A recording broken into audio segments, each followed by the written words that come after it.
Tamil Nadu social మీడియాను ఓ lady ఊపేస్తోంది. ఆమెనే ఈ అన్నపూర్ణి అరసు మాతాజీ. ఈమె అందం బంగారు అంచు రంగు చీరలో మెరుస్తోంది. కళ్లకు లైట్ గా కాటుక, పెదాలకు దట్టంగా లిప్స్టిక్ తో పాటు ట్రిమ్ చేసిన ఐబ్రోస్. పతివ్రతలకే బ్రాండ్ అంబాసిడర్ లా భక్తులకు సెలవిస్తూ ఉంటుంది. ఈమె ఫోటో కొనాలంటే 200 పెట్టాల్సిందే. ఆమె దర్శనానికి భక్తులు పోటెత్తుతున్నారు. కొంతమంది భక్తులు అన్నపూర్ణ మాత కోరికలు తీర్చమ్మా అంటూ కాళ్ళ మీద పడి ఊగిపోతుంటారు. కొంతమంది ఆమె పాదాలను తీసుకొని చెవులు మూసుకుంటారు. వారిని చూస్తూ ఈ అన్నపూర్ణి కళ్ళ నుంచి నీళ్లు బొట్లు బొట్లుగా కారుతాయి. ఆ తర్వాత ధారాళంగా లీకైన కొండల నుంచి వచ్చినట్లు భక్తులను ముద్ద చేస్తాయి.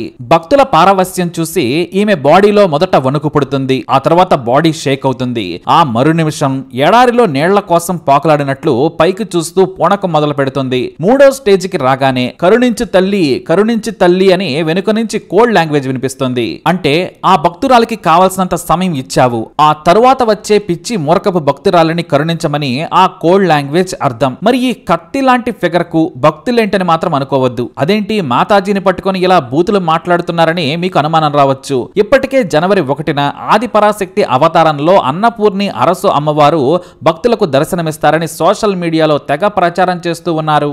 అమ్మ పాదం టచ్ చేస్తే చాలు కష్టాలు సునామీలా కొట్టుకుపోతాయి. అదృష్టం టోర్నడో మాదిరిగా తన్నుకుని వస్తుంది. అమ్మ కాలుతో తన్నినా, అమ్మ చీర కొంగు తాకినా సరే డబ్బులు గలగలమని రాలుతాయని ప్రచారం లేవదీశారు. ఇంతలో ఓ తొంటరి కుర్రాడు ఈ ఫిగర్ ని ఎక్కడో చూశానే అనుకున్నాడు. ఈవిడ అమ్మవారేంటి, దండలేసుకుని వచ్చి నిలబడితే వెర్రి జనం డబ్బులు పెట్టి మరీ చెవిలో పుష్పాలు పెట్టుకున్నారేమిటని శోధించాడు. అన్నపూర్ణి అరసు మాతాజీ బ్యాక్గ్రౌండ్ కోసం ఇంటర్నెట్ ను మౌస్ అనే గుణపంతో తవ్వి వెతికాడు. కట్ చేస్తే 7 ఏళ్ల క్రితం నాటి వీడియో యూట్యూబ్ తవ్వకాల్లో బయటపడింది. అప్పుడు గాని ఈమె గుడి వెనక నా సామి అని అర్థం కాలేదు. జనం ఎంత పిచ్చోళ్ళో మనకు ఆమె కథ వింటే తెలుస్తోంది. సరిగ్గా 7 ఏళ్ల క్రితం తమిళ వర్షన్ బతుకు జట్కా బండికి ఈ అన్నపూర్ణి వచ్చింది. ఎందుకంటే ఈమెపై ఒక కుటుంబం సదరు టీవీ ఛానల్ కు ఫిర్యాదు చేసి మా కుటుంబాన్ని నిలబెట్టమని తమ బ్రతుకులను టీవీ చర్చల్లో పెట్టింది. విషయం ఏంటంటే ఈ అన్నపూర్ణికి అప్పటికే పెళ్లై 14 ఏళ్ల కూతురుంది. ఆమె భర్త కష్టపడి చిన్న ఉద్యోగం చేస్తూ భార్య బిడ్డను కంటికి రెబ్బలా పోషిస్తున్నాడు. కానీ తనకు తాను చిన్న సైజు ఖుష్బులా ఫెయిల్ అయ్యేది ఈ అన్నపూర్ణి. తన గ్లామర్ తో పక్కింట్లో ఉండే అరస్సును పడేసింది. లేదంటే అతనే ఈ అన్నపూర్ణ గ్లామర్ కు పడిపోయాడో మాత్రం తెలియదు. కానీ మొత్తానికి ఒకరికొకరు నచ్చేసుకున్నారు. అరస్సు భార్య పాపం అమాయకురాలు, పిల్లలున్నారు. టిక్కులాడి అన్నపూర్ణి నా జీవితాన్ని పాడు చేసింది అని బతుకు జట్కా బండిలో చెప్పుకొని బోరు మంది. ఏంటమ్మా నీకు పెళ్ళై పెద్ద కూతురుంది, పక్కింటి వ్యక్తితో నీకు పాడు పని ఏంటని యాక్టింగ్ కు రిటైర్ అయి టీవీలో షో చేస్తున్న యాంకర్ అమ్మ నిలదీసింది. ఇక్కడే కొంప మునిగింది. నిండా మునిగాక చలేముంది అనుకుందేమో.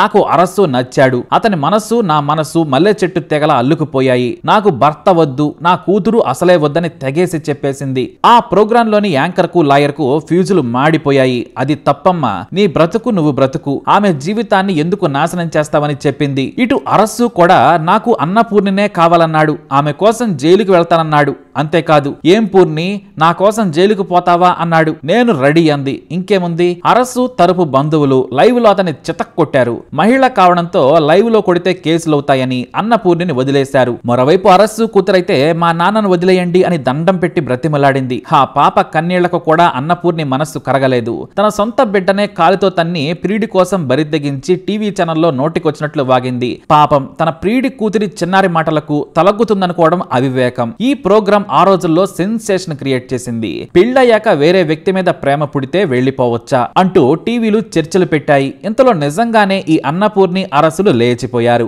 నాకు భర్త వద్దు, 14 ఏళ్ల కూతురు వద్దని వెళ్లిపోయింది. సరిగ్గా సీన్ కట్ చేస్తే వనవాసం ముగిసిందో ఏమో. చెంగల్పట్టు జిల్లా తిరుప్పవేరులోని కళ్యాణ మండపంలో ఆది పరాశక్తిగా దర్శనమిచ్చింది అన్నపూర్ణి. ఆమెను ప్రమోట్ చేసేందుకు వారం ముందు నుంచే ఆ ప్రాంతంలో భక్తుల కోరికలు తీర్చే దేవత వచ్చిందని మార్కెటింగ్ చేశారు. సోషల్ మీడియాను ఊపేశారు. దీంతో నిజంగానే అమ్మవారు వచ్చారనుకొని పాపం అమాయకపు జనం ఈ అన్నపూర్ణేశ్వరి కాళ్ళ మీద పడ్డారు. కానుకలు ఇస్తున్నారు. ఆమె కూడా కత్తిలా తయారై దేవతలుకులో దర్శనమిస్తోంది. ఇక్కడ ఆమె గ్లామర్ కూడా కొంత బాగా కలిసి వచ్చిందని చెప్పవచ్చు. తెల్లటి శరీరం కావడంతో పాటు మంచి ఫోటోజెనిక్ ఫేస్. అది చూసి నిజంగానే దేవత అనుకొని పొర్లు దండాలు పెడుతున్నారు పాపం. కానీ సోషల్ మీడియాలో మాత్రం రాసలీలల ఆంటీ రోయ్ అంటూ ట్రోలింగ్లు మొదలు పెట్టారు. ఇక ఒక యువకుడైతే ఆమె కోరికలు తీర్చుకోవడానికి గతంలో మొగుడిని చదువు చదువుకునే కూతురిని వదిలేసింది, ఇప్పుడు భక్తుల కోరికలు తీరుస్తుందట, మరి ఏ యాంగిల్లో తీరుస్తుందో అంటూ వీడియో చేశాడు. అది కాస్త వైరల్ అయింది. ఇక యూట్యూబ్ లో అన్నపూర్ణి అరసు మాతాజీ ట్రోల్ అని కొడితే వందల వీడియోలు వస్తాయి. ఫన్నీ వీడియోలతో ఈ దొంగ దేవత భాగవతాన్ని కడిగి పారేశారు ట్రోలర్స్. చెవిలో పూలు పెట్టే దొంగ బాబాలను చూసాం కానీ కిలోల కొద్దీ చెవిలో క్యాలీఫ్లవర్లు పెట్టే లేడీని చూడమంటూ కామెడీతో ఆమె డెమీ గాడ్ బిజినెస్ ని చావు దెబ్బ కొట్టారు యూత్. దీంతో తన మీద లేనిపోని అబాండాలు సృష్టిస్తున్నారని వైరల్ వీడియో కుర్రాడి మీద కేసు పెట్టింది అన్నపూర్ణి. అంతేకాదు స్వయంగా కమిషనర్ ఆఫీస్ కెళ్లి సెలబ్రిటీ హోదాలో ఫిర్యాదు చేసింది. ఈ విషయం మీడియాకు తెలియడంతో అక్కడే ఆమెకు రిన్ సబ్బుతో తలంటారు. ఏంటి నువ్వు ఆది పరాశక్త, ఎలా వచ్చాయి నీకు పవర్స్ అంటూ జర్నలిస్టులు నిలదీశారు. నేనెక్కడ చెప్పాను, నా భక్తులు చెప్పుకుంటున్నారని కవర్ డ్రైవ్ వేసింది. కానీ ఈ రచ్చ అవుతోందని ఊహించక ఆమె ఒక వెబ్సైట్ కు ఇంటర్వ్యూ ఇచ్చింది. 2 మృతదేహాల్లోని ఆత్మలు నాలోకి ప్రవేశించాయి, నాలోకి శక్తి వచ్చింది, దేవతలందరూ ఒక్కరే, నా భక్తులంతా నా బిడ్డలే, నా బిడ్డల్లో హిందువులు ముస్లింలు క్రిస్టియన్లు ఉంటారని మత సామరస్యం డైలాగులు కొట్టి మార్కెటింగ్ చేసుకోవాలనుకుంది. కానీ హిందూ మక్కల్ కచ్చి అనే సంస్థ ఈమె మీద ఒక ప్రకటన చేసేసింది. దొంగ స్వాములను నమ్మొద్దు, ఆమె మీద ఇంతకు ముందు కేసులున్నాయి, ఆమెకు భక్తులుగా మారొద్దని కోరింది. మరోవైపు మూఢనమ్మకాలకు వ్యతిరేకంగా పోరాడే వ్యక్తులు కూడా ఈ అన్నపూర్ణి వేషాలను బయటకు తెచ్చే ప్రయత్నం చేశారు. ఆమె మాతాజీ కాదు, ఆది పరాశక్తి అసలే కాదు, ఆమెకు శక్తి కాదు కదా, ఒంట్లో విటమిన్లు కూడా సరిగ్గా లేవని ప్రకటనలు చేసింది. మరో ఆసక్తికరమైన విషయం ఏంటంటే 2014లో అరసుతో లేచిపోయింది. అతని మైకంలో పడి భర్తను అభం శుభం తెలియని స్కూల్ కు వెళ్లే కూతురును వదిలేసి పారిపోయింది. ఇప్పుడు అతను లేడని గుర్తించారు. కొన్నాళ్ల క్రితం అరసు చనిపోయాడు, అది కూడా అనుమానాస్పద స్థితిలో. దీంతో అరసు మృతిపై విచారణ జరపాలని అతని బంధువులు పోలీసులను కోరారు. పూనకాలతో భక్తుల కోరికలు తీర్చే ఈమె కటకటాల పాలయ్యే ఛాన్స్ ఉందని కొంతమంది బహిరంగంగానే ఫైర్ అయ్యారు. ఈ ప్రశ్న కూడా కమిషనర్ ఆఫీస్ లోనే అడిగారు జర్నలిస్టులు. మీకు శక్తి ఉందని మీరే చెప్పుకున్నారు కదా అంటే నీళ్లు నమిలింది. నా క్యారెక్టర్ ను బ్యాట్ చేసేందుకు ప్రయత్నిస్తున్నారని ఆరోపించింది. మరి ప్రియుడితో లేచిపోయావెందుకని అడగడంతో అంతే, అక్కడి నుంచి బ్రతుకు జీవుడా అంటూ పారిపోయింది. డిసెంబర్ 19, 2021న భక్తులతో మొదటిసారి ఆది పరాశక్తిగా దర్శనమిచ్చి కంపు కంపు చేసింది అన్నపూర్ణి. పాపం అమాయకులు, కష్టాల్లో ఉన్నవారు, జీవితంలో అలసిపోయిన వారు నిజమని నమ్మి ఆమె దగ్గరకు వచ్చి పాద పూజలు చేశారు. వందలు వేలు పోసి ప్రసాదాలు, ఆమె ఫోటోలు కొనుక్కొని వెళ్లారు. అయితే ఈమె వెనుక ఒక వ్యక్తి ఉండి అన్నపూర్ణిని దేవతగా ప్రమోట్ చేశాడనే వార్తలు ఇప్పుడు తమిళనాడులో వినిపిస్తున్నాయి. అతని పేరు రోహిత్, చెంగల్పట్టు జిల్లాకే చెందిన వ్యక్తి. మొదట అతనే ఆమె కాళ్ళ మీద పడుతూ నా కోరికలు తీర్చావమ్మా, నేను 10 ఏళ్లు ఎన్నో దేవతల చుట్టూ తిరిగాను, కానీ మీ పాద స్పర్శ నా జీవితమే మార్చింది, నీ కారణంగా నాకు వ్యాపారంలో లాభాలు వచ్చాయి, నా కుటుంబానికి లక్షలు కలిసి వచ్చాయని డ్రామా ఆడాడు. దానిని తన స్నేహితులతో షూట్ చేయించి సోషల్ మీడియాలో పోస్టులు పెట్టించాడు. ఇంత శక్తి ఉన్న అమ్మవారు మన ప్రాంతానికే వస్తున్నారు, ఆమె మళ్లీ రాదు, వచ్చి ఆశీర్వాదం పొందండి, మీ జీవిత రేఖను మార్చుకోండని వాట్సాప్ ఫేస్బుక్లలో ఫేక్ వీడియోలతో హోరెత్తించాడు. దీంతో ఇది నిజమేనని నమ్మి కళ్యాణ మండపంలో ఈ గ్లామర్ కిలాడి అన్నపూర్ణి ముందు జనం కిటకిటలాడారు. ప్రాంగణం ఏంటి, ఏరియా మొత్తం వెర్రి భక్తులతో కిటకిటలాడింది. ఇక కొత్త సంవత్సరం రోజున అమ్మవారు వస్తున్నారు, భారీగా రావాలని మరోసారి పబ్లిసిటీ మొదలు పెట్టారు. అయితే ఈలోపు యూత్ ఆమె భాగవతాన్ని బయట పెట్టారు. రాసలీలల ఆంటీ వేషం మార్చేసింది.